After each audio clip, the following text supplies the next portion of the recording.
Akmeņi ir tikai granīta atlūzas, bet kā tās nokļuvušas augsnē un virszemē?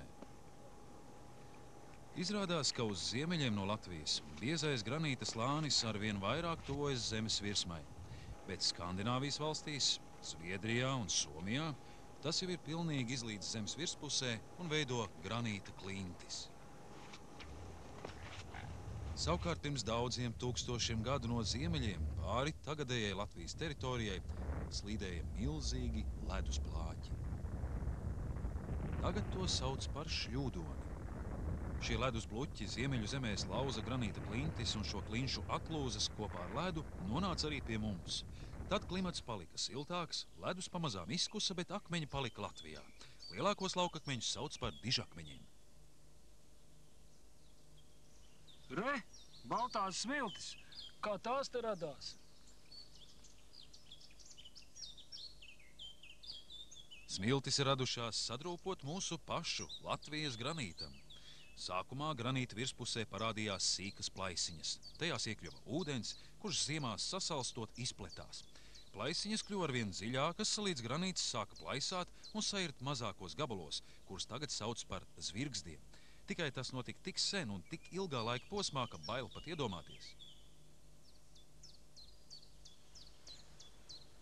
Un kur te radās māli?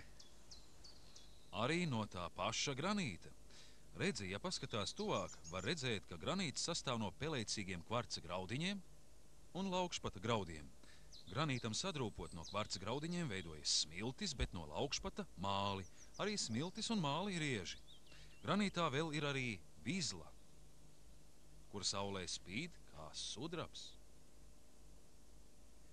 Dažās vietās ūdens smilšu graudiņus salipina kopā ar mālu, un tad izveidojas jauns iezis – smilšakmens.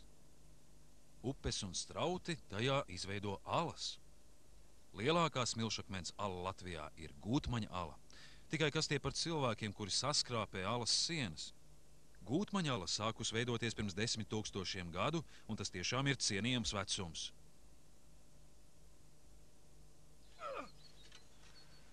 Nu, kur tad ir tava Ķīna? Drīz būs! Viss jau kļūst dzeltens! Bet iežus, kuri tālā pagātnē veidojušies no gliemežu čaulām, sauc par kaļķakmeni.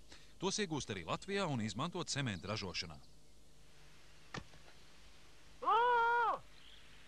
Ķēdis ir!